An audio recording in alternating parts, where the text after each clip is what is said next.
성경을 읽겠습니다. 열왕기상 19장 1절에서 8절까지 말씀입니다. 제가 뭐 빼먹은 거 없죠? 열왕기상 19장 1절에서 8절까지의 말씀입니다.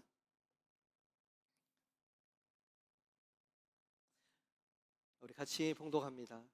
아합이 엘리야가 행한 모든 일과 그가 어떻게 모든 선지자를 칼로 죽였는지를 이세벨에게 말하니, 이세벨이 사신을 엘리야에게 보내어 이르되 내가 내일 이맘때에는 반드시 내 생명을 저 사람들 중 한 사람의 생명과 같게 하리라. 그렇게 하지 아니하면 신들이 내게 벌 위에 벌을 내림이 마땅하니라 한지라. 그가 이 형편을 보고 일어나 자기의 생명을 위해 도망하여 유다에 속한 부엘세바에 이르러 자기의 사환을 그곳에 머물게 하고, 자기 자신은 광야로 들어가 하룻길쯤 가서 한 로뎀나무 아래에 앉아서 자기가 죽기를 원하여 이르되 여호와여 넉넉하오니 지금 내 생명을 거두시옵소서. 나는 내 조상들보다 낫지 못하니이다 하고, 로뎀나무 아래에 누워 자더니 천사가 그를 어루만지며 그에게 이르되 일어나서 먹으라 하는지라.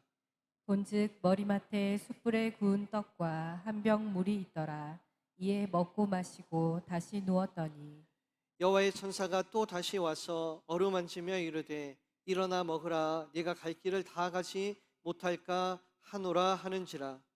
이에 일어나 먹고 마시고 그 음식물의 힘을 의지하여 40주 40야를 가서 하나님의 산 호렙에 이르니라. 아멘. 아멘.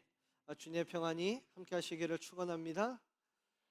오늘 성가대 기도하러 들어갔는데 하나님의 임재에 대한 찬양을 하시더라고요. 그래서 제가 오늘 준비한 설교하고 주제가 같네요, 그렇게 말씀을 드렸습니다. 하나님의 임재하심이 여러분들이 느껴지는 이 시간 되시기를 주님의 이름으로 축복합니다. 오늘 말씀은 여러분들 성경을 읽다가 왜? 라는 질문을 해보셨어요? 저는 성경을 읽으면서 왜? 라는 질문을 참 많이 합니다. 그 중에 오늘 본문 말씀은 그 왜? 라는 질문을 가장 많이 하는 그런 말씀들 중에 하나인 것 같아요. 오늘 본문 말씀이 있기 전에 18장 말씀에 어떤 일이 있었냐면 엘리야의 이야기들 중에서 클라이맥스, 정말 극적인 이야기들이 열왕기상 18장에 기록이 되어 있어요. 자, 여러분들 엘리야 하시면 여러분들은 어떤 이야기가 생각이 나십니까? 아마도 많은 사람들이 엘리야와 바알과 아세라 신상, 아세라 신을 섬기는 850명과의 그 싸움을 여러분들 기억하실 거예요. 850명 대 1로 싸워서 엘리야가 이겼어요. 불의 예언자라는 그의 별명대로 하나님을 향해서 기도하니까 불이 내려서 그가 준비한 제물, 제단, 그리고 그 제단에 뿌려놓은 물까지도 다 태워 버렸습니다. 이어서 나오는 말씀도 많은 사람들이 기억하고 있을 만한 이야기예요. 아합과 이스라엘의 우상 숭배 때문에 하나님께서는 여러 해 동안 비를 내리지 않으셨어요. 그런데 엘리야가 간절히 기도를 하니까 처음에 하늘에 구름도 없더니 구름이 모이기 시작을 했고, 하늘이 캄캄해지더니 비가 내리는데 얼만큼 많이 내리냐면 마차가 다니지 못할 정도로, 사람이 다니지 못할 정도로, 길을 막을 정도로 비가 많이 내렸어요. 갈멜산에서 엘리야는 정말로 엄청난 기적을 행했습니다. 선지자라는 그 타이틀로 볼 때 이전에 볼 수 없었던 엄청난 성공을 이루게 되었어요. 제단에 불을 내리게 하고 가뭄으로 고통받는 이스라엘 가운데 비를 내리게 하는 기적의 주인공이 되었어요. 로마가 이스라엘을 지배하던 때, 예수님의 시대죠. 이스라엘 사람들이 기대하고 고대하던 메시아 상이 있습니다. 세 명의 인물을 기대했어요. 하나는 모세예요. 모세는 애굽에서 이스라엘 사람들을 구원한 사람이잖아요. 그래서 로마의 그 식민지로부터 우리를 구원해 주기를 원하면서 모세 같은 사람이 나왔으면 좋겠다 그렇게 바랬고요. 또 하나는 다윗이에요. 다윗은 그 당시 이스라엘이 가장 강력한 나라가 되었던 때가 바로 다윗의 시대니까 다윗 같은 왕이 나와서 다시금 유다를 이스라엘을 강력한 나라로 세워줬으면 좋겠다 싶었습니다. 그리고 세 번째 인물은 누굴까요? 바로 엘리야입니다. 놀라운 권능으로 하늘에서 불도 내리게 하고 비를 내리게 했던 엘리야를 기대하고 기다렸어요. 특별히 엘리야 같은 사람이 나타나기를 기대한 이유는요, 엘리야가 가지고 있는 그 권능 때문입니다. 엘리야 같은 슈퍼 히어로가 나타나서 이스라엘을 구원해 주기를 바랬어요. 그리고 엘리야 그리고 권능, 그것을 상징하는 사건이 바로 오늘 말씀 전 18장에 기록이 되어져 있다라는 거죠. 엘리야의 권능이 나타난 18장 사건에 이어서 나타나는 19장 본문의 말씀은요, 상식적으로 너무 이해하기가 어려운 말이에요. 19장의 엘리야는 18장의 엘리야와 전혀 다른 사람이 되어 버렸어요. 바알과 아세라 신상을 때려 부수고 우상을 섬기던 그 종들을 이기고 비를 내리게 하고 불을 내리게 하고 그 카리스마 넘쳤던 엘리야가 19장에서는요 완전히 겁쟁이, 소심한 사람, 그런 사람이 되어 버렸어요. 아하방도 아니에요. 그의 아내 이세벨이 내가 다음 날까지 저 엘리야를 죽여버리겠어 라는 단 한마디 말에, 그리고 그것도 직접 들은 말이 아니라 전에 들은 한마디 말에 36개의 주랭랑을 칩니다. 싸워볼 생각도 안 해요. 그가 얼마나 마음이 급했던지 막 도망을 가는데 어디까지 도망을 가냐면 브엘세바, 유대 땅의 맨 남쪽까지 도망을 가버리는 거예요. 결국에는 유다 끝에 있는 브엘세바까지 도망을 갔다가 다시 거기에서 사환을 보내놓고 호렙까지 가기 위해 광야길에 들어섭니다. 그리고 호렙산을 향해 가던 광야길에서 배고프고 목말라 죽을 지경에 이르게 되었어요. 오늘 말씀이 이런 말씀인데 여러분들은 이 이야기가 이성적으로 믿겨지십니까? 이성적으로 이해가 되시나요? 저는 이 이야기가 도무지 이해가 되지 않아요. 어떻게 그렇게 강력한 사람이 겁쟁이가 되고 소심한 사람이 되었을까? 그런데요, 이런 질문 대신에 왜 그런 일이 일어났을까라는 질문 대신에 우리들에게도 그런 일이 있는가? 엄청난 성공을 한 뒤에 도망자가 되어버리는 일이 있는가? 놀라운 일을 한 뒤에 영적으로 눌려 넘어지고 쓰러지는 일이 있는가? 라고 질문을 해보면 이 이야기는요 여전히 이해는 되지 않지만 공감은 되는 그러한 말씀이에요. 분명히 우리에게도 그런 일들이 일어납니다. 인생에서 가장 위대한 순간에 무너져 내리는 사람들을 우리들은 너무나 자주 쉽게 목격을 해요. 우리들도 가장 힘든 일을 해놓고는 그리고 모든 힘이 다 번아웃 돼버려서 무너지고 쓰러져 버리는 경우가 있습니다. 엘리야의 증언을 듣게 되면 엘리야가 무너져 내린 이유와 우리들이 무너져 내리는 이유를 알 것도 같아요. 우리 4절 말씀 하반부 말씀을 같이 한번 읽어보겠습니다. 같이 보겠습니다. 시작.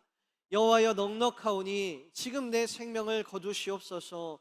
나는 내 조상들보다 낫지 못하니이다 하고, 이 말은요 이런 말이에요. 하나님, 저는 할 만큼 다 했어요. 제가 불을 내리고 비를 내려 이스라엘을 구원하였어도 우리 조상들이 옛날에 그랬던 것처럼 이스라엘에게 아무런 진보도 일어나지 않아요.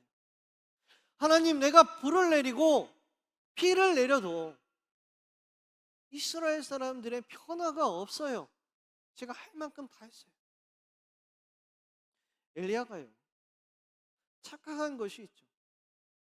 불을 내리고 비를 내리게 한 것은 엘리야가 아닙니다. 누가 했어요? 하나님이 하셨죠. 어느 정도 진보를 이룬 사람들은요, 다른 사람들의 기대에 대해서 두려워해요.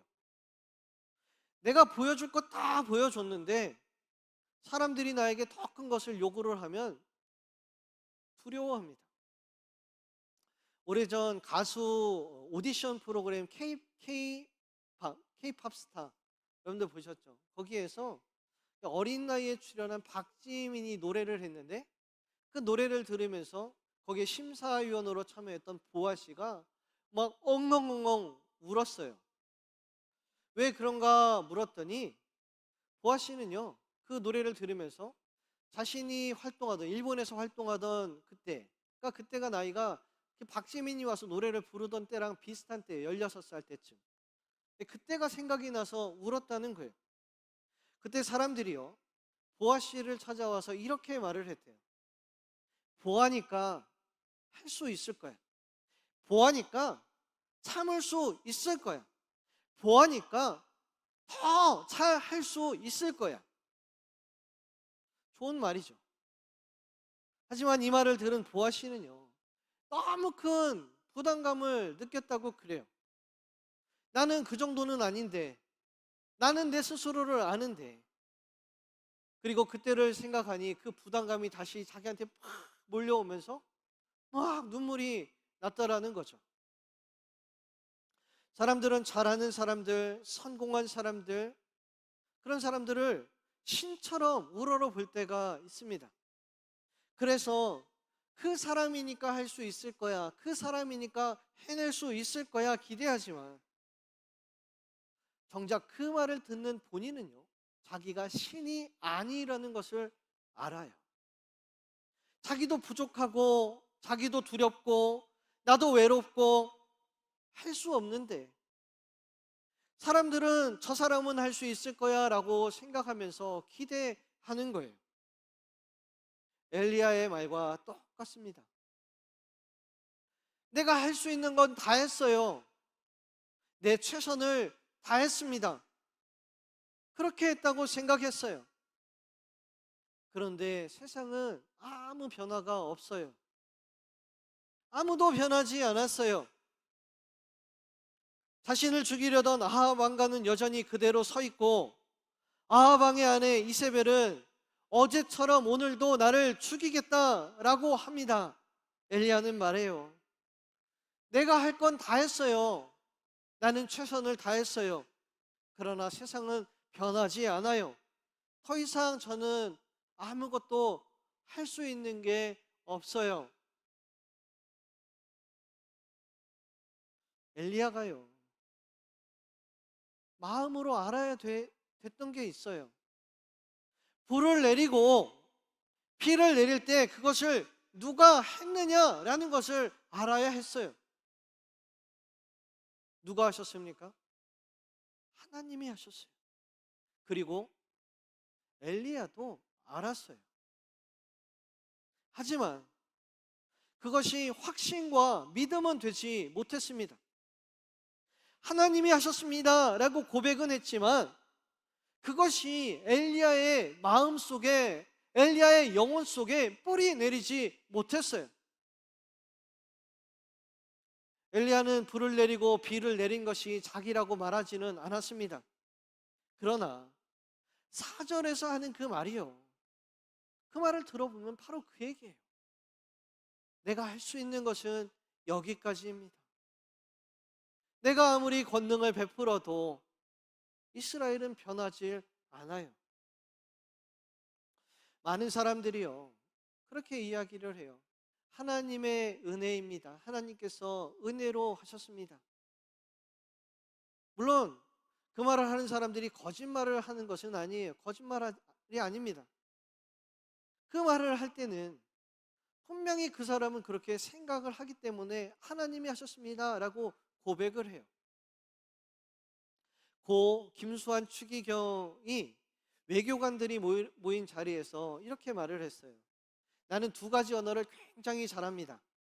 그 두 가지 언어가 무엇일까요? 이렇게 물었더니 어떤 사람은 독일에서 공부도 하셨고 일제시대를 경험을 했으니까 독일말과 일본말을 엄청 잘하실 거예요. 그랬더니 추기경이 틀렸습니다. 이렇게 대답을 했어요.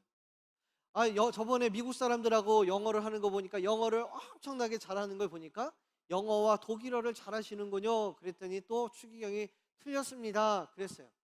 뭐 어떤 사람은 이렇게 저런 사람은 이렇게 저런 다 틀렸다고 말한 뒤에 그때 김수환 추기경이 말을 하는 건 이렇게 말을 해요.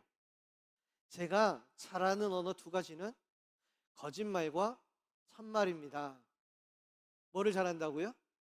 거짓말을 잘하고 참말을 잘한다. 하나님의 은혜라고 말할 때 그것이 거짓말이라는 말이 아니에요. 분명 그때는 참말이 되지만 조금 지나고 나면 그 말은 거짓말이 되어버려요. 다음번에 절하게 될 것을 의심한다면 하나님의 은혜로 내가 더 큰 기적을 볼 것이라 믿지 못한다면 내가 주의 자녀라고 하면서도 아직도 내가 두려움 속에 살고 있다면 엘리야처럼 우리도요 참말을 하고 또다시 거짓말을 하는 사람이라는 거예요.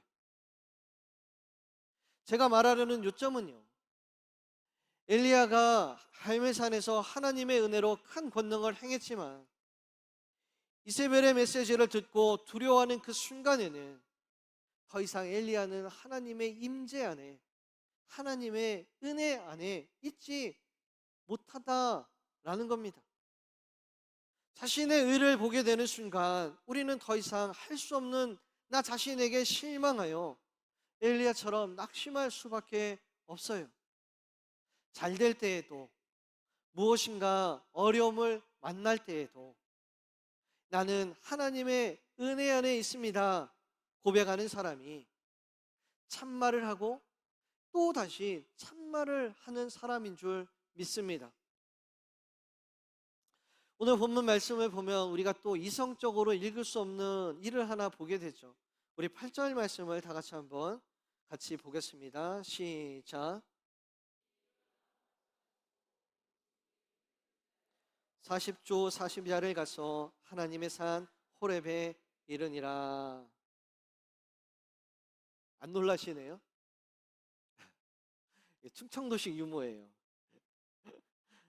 저는 여러분들이 이 말씀을 읽고 안 놀라는 게 놀랍습니다. 여러분들이 안 놀라는 이유가 세 가지가 있을 거예요. 하나는 놀라야 되는 이유를 몰라요. 아니면 떡 두 개와 물 두 병이 무슨 대단한 뭐 에너자이저, 홍삼 드링크 뭐 이런 걸로 생각이 될지도 모르겠어요. 아니면 정말 여러분들 중에는 떡 두 개와 물 두 병을 먹고 40일 주야를 광야에서 살 수 있는 사람이 있다. 그런 사람은 안 놀라도 괜찮습니다. 방금 쓰러져서 죽겠다고 하던 엘리야가 먹은 게 얼마나 대단해요. 겨우 두 차례 일어나서 떡을 먹고 물을 마시고 또 다시 일어나서 떡을 먹고 물을 먹고 이게 다예요. 그런데 그걸 먹고 40일 낮과 40일 밤을 광야를 지나서 호렙산에 이르렀다는 거죠. 브엘세바에서요 호렙까지 이르는 길은 열흘이면 간다고 그래요. 그러니까 하루는 왔잖아요, 그죠?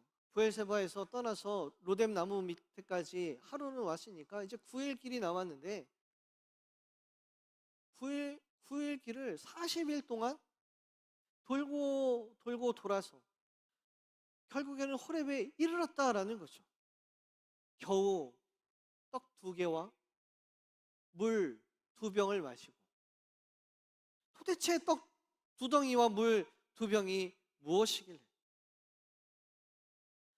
떡 두 덩이와 물 두 병은요. 그리고 오늘 말씀을 보면 더 중요한 말씀이 나와요. 천사가 와서 엘리야를 어루만지는 거죠. 얘야, 얘야, 이거 먹어. 이게요, 하나님의 임재를 의미하는 거예요.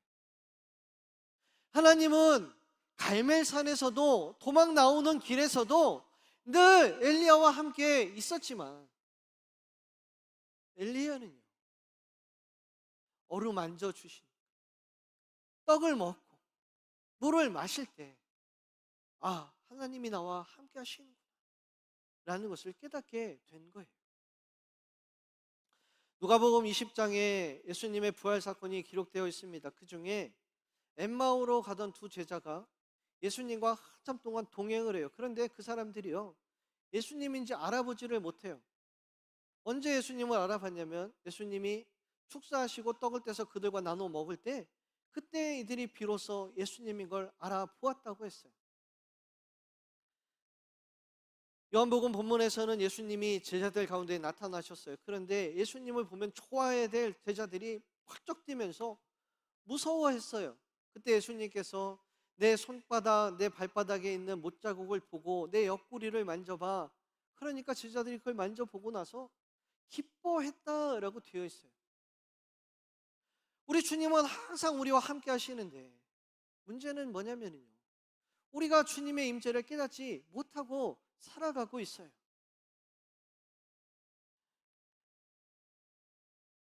하나님이 함께 하신다라는 그 사실이 연속적으로 우리들 삶에서 참이 될 때 우리는 미래에 대해서 승리할 수 있다라는 용기를 가질 수 있게 되고, 그래서 지금 우리는 다시 일어날 수 있게 되는 줄로 믿습니다.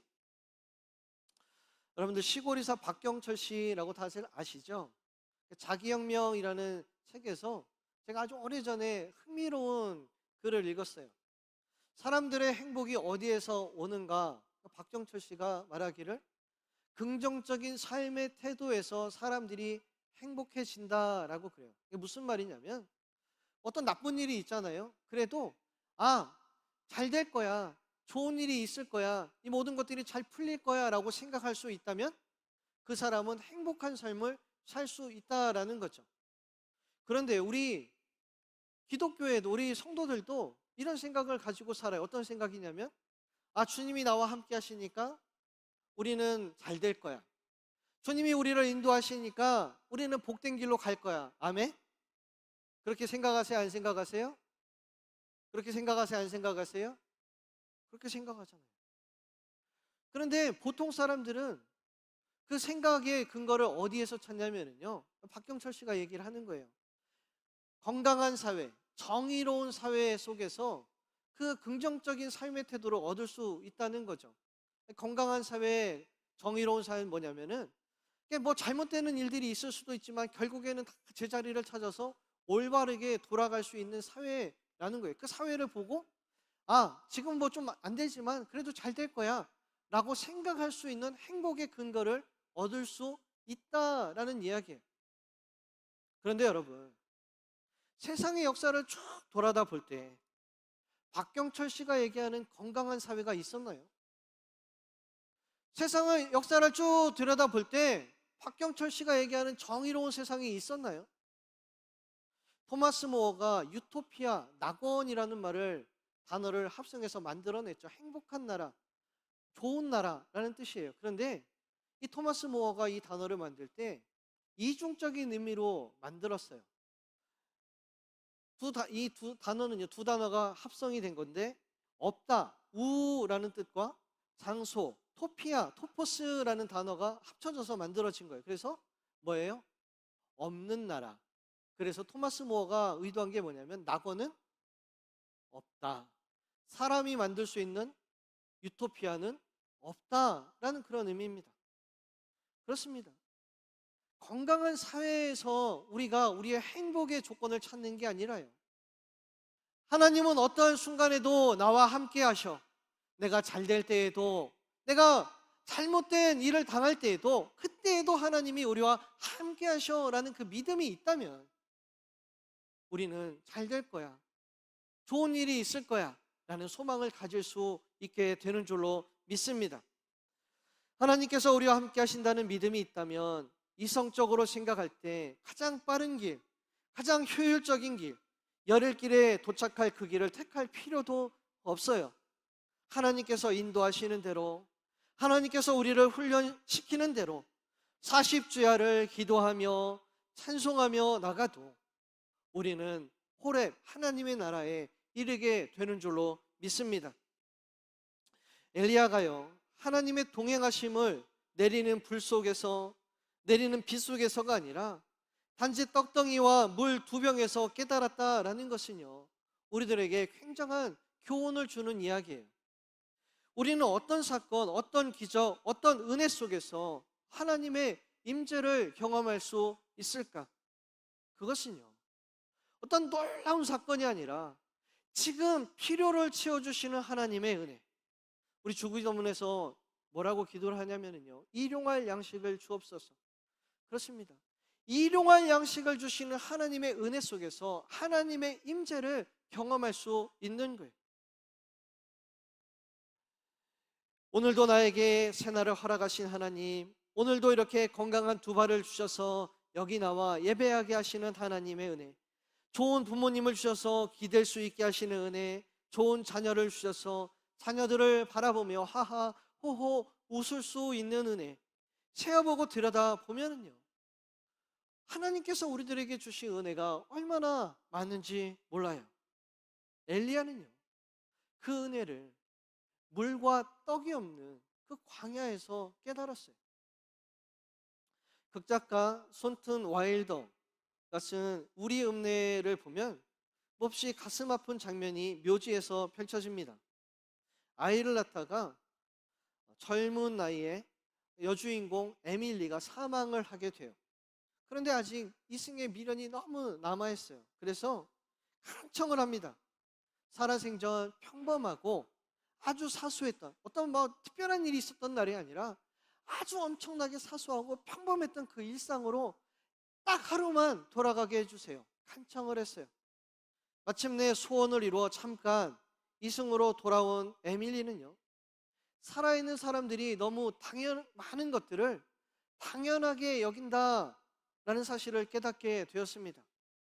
가을 정원의 해바라기, 맛있는 샌드위치와 커피, 뜨거운 목욕, 그리고 잠을 자고 무사히 깨어나는 것. 사람들이 이렇게 멋진 일을 깨닫지 못하다니. 여러분, 우리가 광야에 들어갔을 때 거기에 없을 것들을 한번 생각해 보세요. 그러면 오늘 지금 우리들에게 주신 하나님의 은혜가 얼마나 값지고 귀한지 알 수 있습니다. 우리 사람들이 회복되는 것은요, 우리들에게 베풀어 주시는 하나님의 지속적인 은혜를 발견하고, 지금도 하나님이 나와 함께 하시는구나 라는 것을 깨달을 때 우리는 다시 일어나 이 땅을 살아갈 힘과 용기를 얻게 되는 줄로 믿습니다. 사랑하는 성도 여러분, 어쩌다 한 번 있을 놀라운 기적을 바랄 것이 아니라 날마다 나를 먹이시고 채우시는 그 하나님을 바라보면서 그 은혜를 발견할 수 있는 우리 성도들이 다 되시기를 축복합니다. 10일을 가든지 40일을 돌아 가든지 마침내 그 호렙에 이르게 하시는 하나님, 천국에 이르게 하시는 우리 하나님의 선하심을 믿고 하나님의 임재와 함께 살아갈 수 있는 우리 복된 성도들이 다 되시기를 우리 주님의 이름으로 간절히 축원합니다. 기도하겠습니다.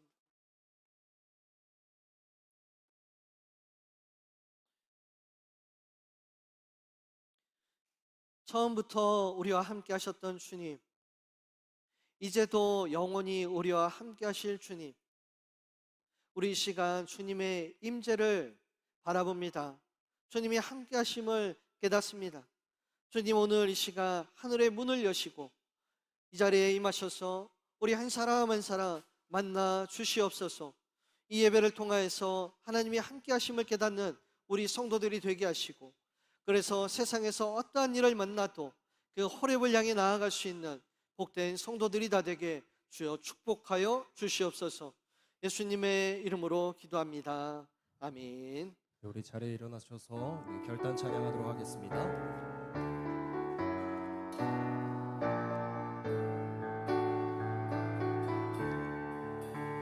내 모든 시험이 성심을 주 예수 앞에 아뢰일 때 근심에 쌓인 날 돌아보사 내 근심 모두 맡으시네. 무거운 짐을 널로 지고 견디다 못해 쓰러질 때 무상히 여겨 구원해 주니 은혜의 주님 오직 예수. 내 모든 괴로움 닥치는 한란 주 예수 앞에 아뢰이며 주께서 친히 날 구해 주사 넓으신 사랑 베푸시네. 무거운 짐을 널로 지고 견디다 못해 쓰러질 때 불쌍히 여겨 구원해 주니 은혜의 주님 오직 예수. 내 짐이 점점 무거워질 때 주 예수 앞에 아뢰이며 주께서 친히 날 구해 주사 내 대신 짐을 져주시네. 무거운 짐을 널로 지고 견디다 못해 쓰러질 때 불쌍히 여겨 구원해 주니 은혜의 주님 오직 예수. 마음의 시험 무서운 죄를 주 예수 앞에 아뢰이며 예수는 나의 능력이 되사 세상을 이길 힘주시네. 무거운 짐을 널로 지고 견디다 못해 쓰러질 때 불쌍히 여겨 구원해 주니 은혜의 주님 오직 예수. 이 시간 함께 기도하기를 소원합니다. 살아계신 하나님께서 지금도 나와 함께하고 계심을 말씀을 통해 몸소 경험하는 자 되게 하여 주시옵소서. 날마다 숨쉬는 순간마다 우리에게 베푸시는 은혜에 감사하는 자 되게 하여 주시옵소서라는 기도 제목 가지고 우리와 동행하시는 하나님께 통성으로 기도하며 나아가겠습니다. 함께 기도합니다. 주님, 하나님 우리와 늘 함께하고 계시며 오늘도 살아갈 새 힘을 주시니 감사합니다. 오늘을 살아갈 수를 불어넣어주시고 날마다 숨쉬는 순간마다 우리에게 베푸시는 은혜에 감사하는 자 되게 하여 주시옵소서. 우리와 동행하시는 하나님의 살아계심을 몸소 경험하는 자 되게 하여 주시옵소서. 간절히 예배하는 예배자된 우리가 하나님의 은혜 안에 거하며 말씀으로 하나님의 임재하심, 하나님의 살아계심을 경험하는 모두가 될 수 있도록 인도하여 주시옵소서. 그래서 모든 순간 모든 날 가운데 범사에 감사할 줄 아는 자 되게 하여 주시옵소서. 주님 이 시간 함께 기도하며 나아갑니다. 우리의 기도를 들어주시고 훈양하셔서 하나님의 영광을 동행하시고 함께하여 주시옵소서. 우리의 가는 길을 먼저 앞을 향하여 걸어가시고 주님 인도하여 주시옵소서.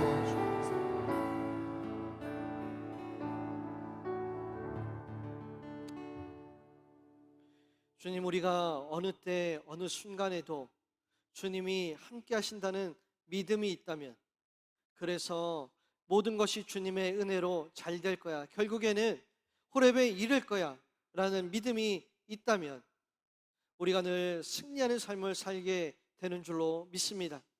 주여, 이 시간 우리들에게 믿음 위에 믿음을 더하여 주시고 우리들 일상에서 만나는 모든 어려움에도 늘 승리하는 성도들이 되게 하여 주시옵소서.